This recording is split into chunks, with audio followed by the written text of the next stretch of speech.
नमस्कार, मैं डॉक्टर अंजू अग्रवाल आपके समक्ष प्रस्तुत हूँ। हम जयशंकर प्रसाद की कामायनी के श्रद्धा सर्ग की व्याख्याएं कर रहे थे पिछले व्याख्यान में।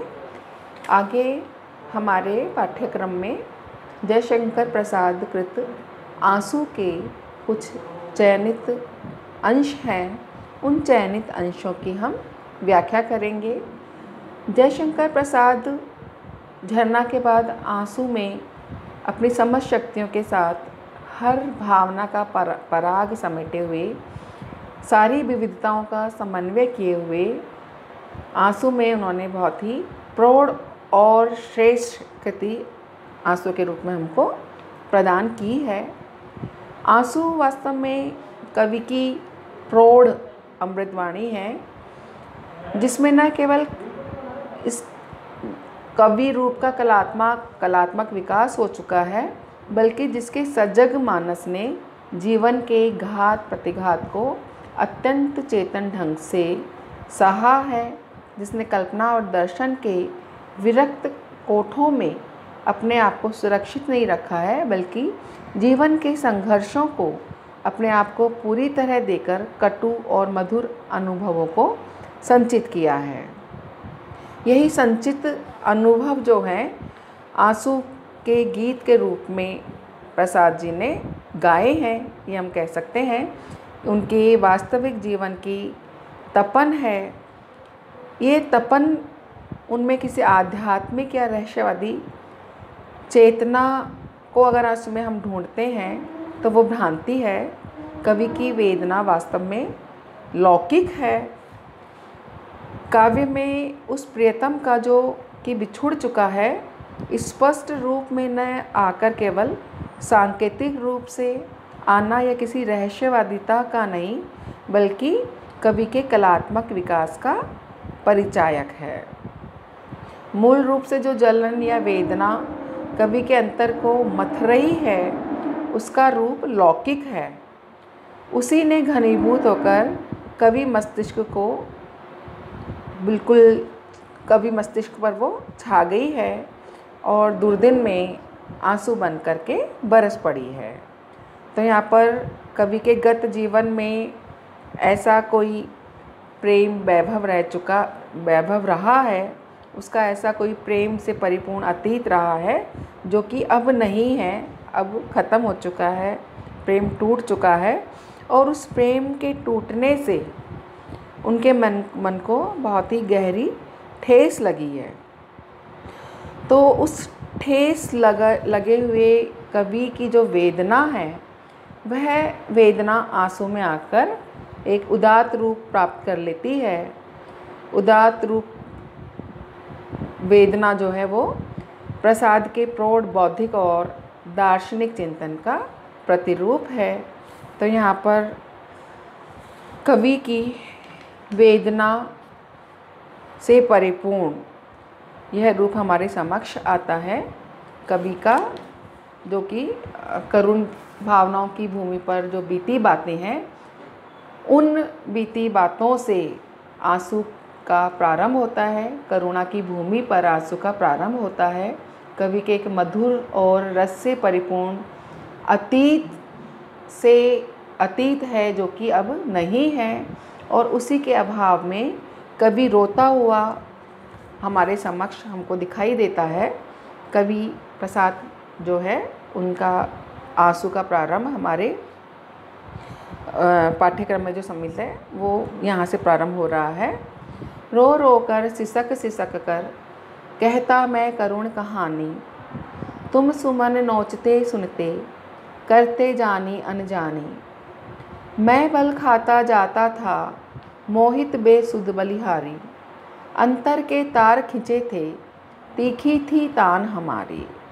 कवि जयशंकर प्रसाद कह रहे हैं, बड़े ही वेदना से व्यथित होकर अपने प्रिय को लक्ष्य करके कह रहे हैं कि मैं तो रो रो कर सिसक कर अपनी वेदना से भरी हुई करुण कहानी तुमको कह रहा था, निवेदन कर रहा था, अपने हृदय के भाव तुम्हें बता रहा था, लेकिन तुम उन भावों को इस प्रकार से सुन रहे थे। मेरे उन हार्दिक जो मेरे मनोभाव थे, उनको तुम कुछ पुष्पों को, फूलों को नोचते हुए से, उनको मसलते हुए से मेरे भावों को, दर्द भरे भावों को सुन रहे थे।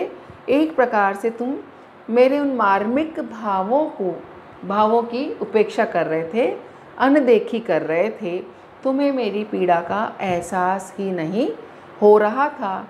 मेरी अनुभूतियों का जो घनापन था तुम उसको नहीं समझ पा रहे थे, तुम उससे अनजान थे। मैं बल खाता जाता था, मोहित बेसुध बलिहारी, अंतर के तार खिंचे थे, तीखी थी तान हमारी। कि मैं तो तुम पर मुग्ध था, मोहित था, मैं तुम पर बलिहारी था, तुम पर निछावर जाता था। मोहित और मुग्ध अवस्था में तुम्हारे कारण मेरे अंतरतम से मेरे तार खिंचे हुए थे।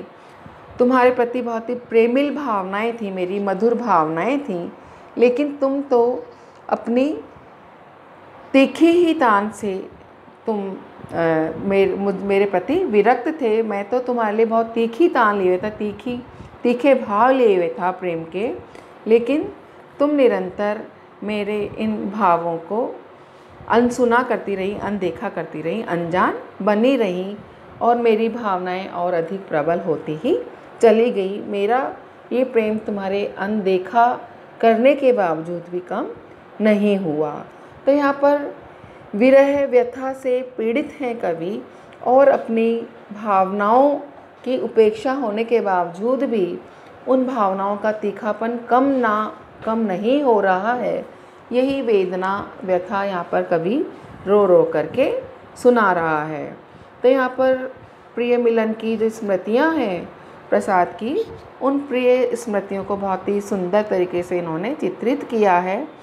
भावों के घनेपन को दिखाने के लिए, अतिशयता दिखाने के लिए यहाँ पर पद की आवृत्ति भी हुई है। उपमा और रूपक अलंकार हमको इसमें दिखाई दे रहे हैं। झंझा झकोर गर्जन था, बिजली सी थी नीरद माला, पाकर इस शून्य हृदय को सबने आ डेरा डाला। घिर जाती प्रलय घटाएं कुटिया पर आकर मेरी, तम चूरण बरस जाता था, छा जाती अधिक अंधेरी। वही प्रसंग आगे बढ़ रहा है, चल रहा है। कवि कह रहे हैं कि तुम्हारे वियोग के कारण, प्रिय वियोग के कारण जो मेरी तीव्र वेदना थी, तीव्र वेदना से मेरा हृदय भरा हुआ है, उसमें बड़ी ही हलचल मची हुई थी। कवि कह रहे हैं कि जिस प्रकार शांत और निर्मल आकाश में आंधी तूफान से प्रताड़ित होकर मेघमालाएं चारों ओर घिरकर सघन रूप से छा जाती हैं, उनके एक दूसरे से टकराने से गंभीर गर्जन होता है, बिजली चमक कर वातावरण को अपनी चकाचौंध से भर देती है और घनघोर बरसात होने लगती है, उसी प्रकार से मेरे इस हृदय में भी शून्य आकाश में प्रियतमा की मधुर स्मृति का झंझावत तीव्रता से उठ करके हलचल मचा देता था। प्रिया के सघन केशों की मेघमाला मेरे हृदय में उल्लास रूपी बिजली देख करके, उल्लास की बिजलियाँ कौंधने लगती है। मेरा शांत हृदय प्रियतमा की स्मृतियों की हलचल से भर जाता है और यह स्थायी सा मेरे हृदय में ही रुका रहता है। इसका बड़ा स्थायी सघन प्रभाव मेरे हृदय पर होता है। तो कवि कहता है कि मेरे शांत हृदय में प्रियतमा की स्मृतियाँ वेदना रूपी बादलों की घटाओं से इतनी सघन है कि इसमें प्रलय के समान अंधकार फैल जाता है।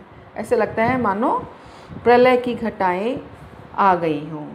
तो ये वेदना की ये उमड़ घुमड़ के कारण मेरे हृदय रूपी कुटिया जो है वो निराशा के अंधकार से भर जाती है। तम चूर्ण, तम मतलब अंधेरा, अंधेरे का चूर्ण इतना बरसता है कि मेरे हृदय में अंधकार, घनघोर अंधकार जो है वो प्रकाश को रोक देता है। किसी भी प्रकार कोई भी आशा एक बार तो निराशा में ही समाप्त हो जाती है। निराशा रूपी जो अंधकार है वो घनघोर है। इस प्रकार से प्रिय की जो वेदना है, प्रिय वियोग की जो वेदना है, वह मेरे हृदय में अत्यधिक सघन है। तो यहाँ पर इस पूरे झंझाझकोर से लेकर निरदमाला तक जो कवि कह रहे हैं, उसमें प्रलयकालीन जो दशा है इंसान की, किसी व्यक्ति की होती है, वही दशा कवि के हृदय की विवल दशा के रूप में हमको दिखाई दे रही है कि प्रेम की कैसी वेदना, कितनी गहन और गहरी अनुभूति कवि को उसके हृदय में हो रही है। तो यहाँ पर मानवीकरण, रूपक, अनुप्रास, श्लेष अलंकारों के माध्यम से कवि की घनीभूत वेदना हमारे समक्ष प्रखर होकर के आई है। आज हम यहीं तक की व्याख्या करेंगे। इसी कड़ी को कल अगले व्याख्यान में बढ़ाएंगे। धन्यवाद।